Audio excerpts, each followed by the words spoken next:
తెలంగాణలో ఓవైపు భారీ వర్షాలు, మరోవైపు హైడ్రా దూకుడు పెంచింది. ఆదివారం ఏకంగా 30 టీంలతో 5 చోట్ల కూల్చివేతలు చేపట్టింది.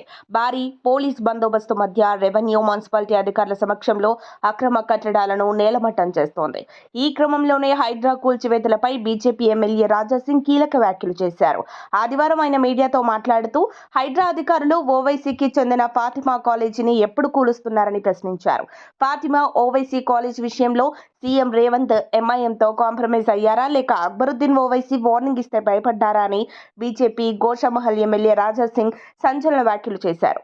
హైదరాబాద్ లో జరుగుతున్నది హైడ్రా కార్యక్రమాలు కాదని హైడ్రామా నడుస్తోందని ప్రజలే అంటున్నారని ఆదివారం విడుదల చేసిన ఓ వీడియోలో విమర్శించారు. ఫాతిమా ఓవైసీ కాలేజీని ఏ రోజు కూలుస్తారో ముఖ్యమంత్రి రేవంత్ రెడ్డి, హైడ్రా కమిషనర్ రంగనాథ్ తేదీని ప్రకటించాలని డిమాండ్ చేశారు. ఓవైసీ కాలేజీలను కూల్చకపోతే హైడ్రా మిషన్ విఫలమైనట్లే అని విమర్శించారు.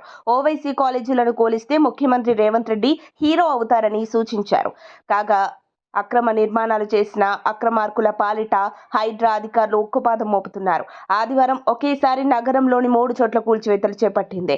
అమీన్పూర్ పెద్ద చెరువు వద్ద, మాదాపూర్ సున్నపు చెరువు వద్ద, మేడ్చల్లోని పలు చోట్ల నిర్మాణాలు గుర్తించి అధికారులు కూల్చివేశారు. హైడ్రా ఆధ్వర్యంలో పేదల ఇండ్లు కూల్చడానికి పెద్ద పెద్ద జేసీబీలు, మిషన్లు దొరుకుతున్నాయి. కానీ ఎంఐఎం అధినేతకు చెందిన ఫాతిమా ఓవైసీ కాలేజీని కూల్చడానికి ఎందుకు దొరకట్లేదని ప్రశ్నించారు.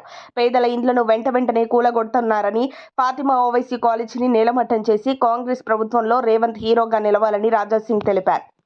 మరిన్ని అప్డేట్స్ కోసం మా కాయ్ టీవీని సబ్స్క్రైబ్ చేసుకోండి. మా వీడియో కనుక మీకు నచ్చినట్లయితే లైక్ చేయండి, షేర్ చేయండి. మీ విలువైన అభిప్రాయాలను కామెంట్ బాక్స్లో తెలియజేయండి.